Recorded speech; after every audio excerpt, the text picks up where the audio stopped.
जय हिंद दोस्तों, स्वागत है आप सभी का डेली करंट अफेयर क्लासेस में। दोस्तों, इस क्लास में हम करंट अफेयर से रिलेटेड टॉपिक कर रहे हैं, जिसका नाम है, आज का टॉपिक है भूगोल एवं आपदा प्रबंधन। भूगोल एवं आपदा प्रबंधन, ये आज का हमारा टॉपिक है। जिसमें टॉपिक क्या है? जिसमें टॉपिक है चक्रवात एवं चेतावनी हेतु कलर कोडिंग। इस चक्रवात और चेतावनी हेतु कलर कोडिंग है, वो हमारा टॉपिक है। तो दोस्तों, ये चर्चा में क्यों है, इसके लिए देख लेते हैं। पहले 9 दिसंबर 2022 को बंगाल की खाड़ी में आया चक्रवात मेंडस। याद रखना, कौन सा चक्रवात है? मेंडस। बंगाल की खाड़ी में आया है। चेन्नई से 30 किलोमीटर दूर ममल्लापुर ममल्लापुर के तटीय क्षेत्र को प्रभावित किया है, जिसके परिणाम स्वरूप तमिलनाडु के कुछ तटीय हिस्सों में भारी वर्षा हुई है। और ये कब आया था? 9 दिसंबर 2022 को। क्या नाम है? मेंडस इसका नाम है। क्या नाम है? याद रखना, मेंडस इसका नाम है। और ये बंगाल की खाड़ी में आया है। ये भी याद रखना, कहाँ आया है? बंगाल की खाड़ी में। अगला पॉइंट है, यह धीमी गति से चलने वाला चक्रवात है, जो बहुत अधिक नमी को अवशोषित करता है, जिससे भारी मात्रा में वर्षा होती है। यह वायु की गति से शक्ति प्राप्त करता है। इसका नामकरण संयुक्त अरब अमीरात द्वारा किया गया है। एक पॉइंट और याद रखना, मेंडस का नामकरण संयुक्त अरब अमीरात द्वारा। मेंडस का नामकरण किसने किया है? संयुक्त अरब अमीरात द्वारा किया गया है। अगला एक पॉइंट देख लेते हैं, चक्रवात का निर्माण कैसे होता है। इसके बारे में हम विस्तार से जानेंगे कि चक्रवात आखिर बनता कैसे है, इसका निर्माण होता कैसे है। तो चलिए देखते हैं। पॉइंट है, जब उत्तरी और दक्षिणी दोनों गोलार्धों में आवर्त सकारात्मक होती है, जैसे कि रॉबजी तरंगों के मामले में होता है, तो आवर्त की बाह्य परत में मौजूद आर्द्र या नम हवा थोड़ी ऊपर उठती है, और यह आगे की प्रक्रिया की शुरुआत करने के लिए पर्याप्त होती है। जब वायु थोड़ा ऊपर उठती है तो जलवाष्प संघनित होकर बादल का निर्माण करती है, और संघनित होते ही बाष्पीकरण की गुप्त ऊष्मा को बाहर निकालती है। अगला पॉइंट है इसमें, वातावरण गर्म होता है तब वायु ऊपर की ओर उठती है, और इस प्रक्रिया से सकारात्मक प्रतिक्रिया उत्पन्न होती है। आसपास की वायु का हल्का होने की वजह से वायु का यह गर्म भाग और ऊपर उठता है तथा घने बादलों का निर्माण करता है। इस बीच दोनों तरफ से वायु आर्द्र हो जाती है, जिसके परिणाम स्वरूप कुछ अन्य स्थितियों की उपस्थिति में चक्रवात का निर्माण होता है। अगला पॉइंट है, इसके लिए समुद्र की सतह का तापमान कम से कम 27 डिग्री सेल्सियस गर्म होना चाहिए। ये इसकी एक कंडीशन है कि चक्रवात बनने के लिए कितना तापमान आवश्यक है। तो समुद्र की सतह का लगभग 27 डिग्री सेल्सियस तापमान गर्म होना चाहिए। वातावरण में वायु अपरूप बहुत अधिक नहीं होनी चाहिए। जो विंड शीर वो बहुत अधिक नहीं होनी चाहिए।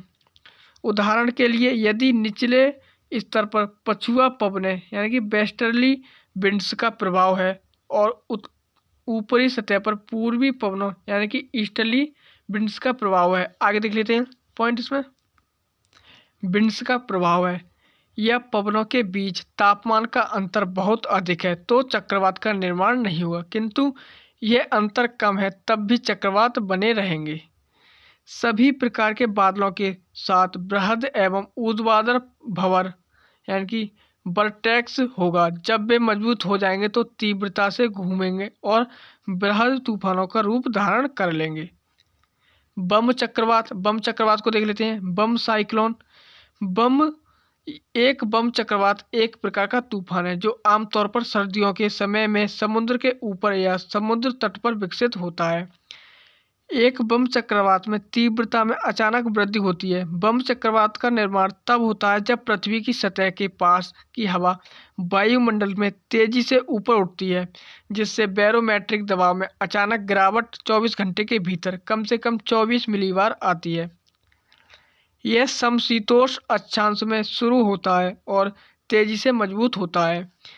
इसके केंद्र में वायुमंडलीय दबाव तेजी से कम होता है। यह एक प्रक्रिया जिसे अब बोम्बोजेनेसिस कहा जाता है, जैसे जैसे केंद्रीय दबाव तेजी से कम होता है, विस्तार से हवा की गति में विस्फोट तीव्रता भी आती है। अगला है, बम चक्रवात वास्तव में हरिकेन से कैसे भिन्न होता है। जो बम चक्रवात है वास्तव में हरिकेन से कैसे भिन्न होता है, तो हरिकेन उष्णकटिबंधीय क्षेत्रों में बनते हैं और गर्म समुद्रों द्वारा संचालित होते हैं। इस कारण से वे गर्मियों में सबसे आम होते हैं जब समुद्री जल सबसे गर्म होता है।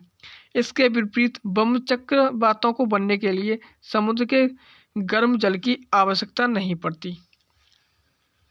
चक्रवातों से संबंधित चेतावनी एवं जानकारी के लिए भारत मौसम विज्ञान विभाग IMD की कलर कोडिंग प्रणाली को देख लेते हैं। तो कुछ पॉइंट दे रखे हैं, इनको भी देख लेते हैं। भारत मौसम विभाग द्वारा रंग कोड का उपयोग स्थिति की तीव्रता एवं उससे जुड़ी चेतावनी को दर्शाने के लिए किया जाता है। यह 4 रंग कोड के साथ दर्शाया जाता है, अर्थात हरा, पीला, नारंगी एवं लाल। 4 रंग के साथ दर्शाया जाता है। कौन कौन से रंग है? कलर हरा है, नील पीला है, नारंगी है, लाल है। हरा, पीला, नारंगी, लाल। ये चेतावनियां मुख्य रूप से चक्रवात जैसी प्राकृतिक आपदा से निपटने के लिए तैयारी कार्यक्रम का एक हिस्सा है। रंग कोड का मुख्य उद्देश्य खतरनाक मौसम की स्थिति के बारे में लोगों को सतर्क करना है जो परिसंपत्तियां और जीवन को नुकसान पहुंचाने की क्षमता रखते हैं। हरा रंग, यह रंग दर्शाता है कि सब कुछ सुचारू एवं अच्छी तरह से है, यानी बिना किसी प्रतिकूल मौसम की स्थिति के सब ठीक है। पीला रंग, इस रंग का कोड दैनिक गतिविधियों को प्रभावित करने की चेतावनी के साथ खराब मौसम से निपटने के लिए गार्ड को अपडेट रहने के लिए कहता है, यानी कि पीला रंग में अपडेट रहने के लिए कहता है, खराब मौसम से निपटने के लिए। अब आता है लाल रंग, ऑरेंज रंग। ऑरेंज कलर कोड अलर्ट रहने या तैयार रहने का संकेत देता है। यह संचार व्यवस्था को अत्यधिक नुकसान की चेतावनी को संदर्भित करता है, जिसके अंतर्गत बिजली कटौती, सड़क एवं रेलवे से संबंधित अवरोध हो सकते हैं। ऑरेंज अलर्ट निकासी एवं परिवारों के लिए बुनियादी आवश्यकताओं को तैयार रखने का भी संकेत है। अगला रंग है लाल रंग चेतावनी का उच्चतम स्तर है, जो अधिकारियों को कार्रवाई करने के लिए सूचित करता है। यह एक ऐसी स्थिति है जिसमें खराब मौसम की स्थिति से भी जीवन को खतरा होता है। ऐसे में आपदा प्रबंधन प्रतिक्रिया टीमों की मदद से स्थिति को संभालने के लिए सभी उपाय किए जाते हैं। दोस्तों, ये यहीं तक हो गया टॉपिक। इसमें एक प्रश्न दे रखा है, उसको देख लेते हैं। प्रश्न क्या है? बम चक्रवात के बारे में बताते हुए भारतीय मौसम विज्ञान विभाग द्वारा चक्रवात प्रवण क्षेत्रों के लिए मौसम संबंधी चेतावनियों के लिए निर्धारित रंग संकेत के अर्थ की चर्चा कीजिए। ये प्रश्न इसका यहीं तक हो गया, ये संभावित प्रश्न। तो दोस्तों, ये टॉपिक यहीं तक रखते हैं। अगली क्लास में अगले नए टॉपिक के साथ मिलते हैं, और उस टॉपिक का क्या नाम होगा? वो टॉपिक होगा हमारा अंतर्राष्ट्रीय बाजरा वर्ष 2023। तो दोस्तों, ये क्लास यहीं तक रखते हैं। मिलते हैं अगली क्लास में, तब तक के लिए जय हिंद।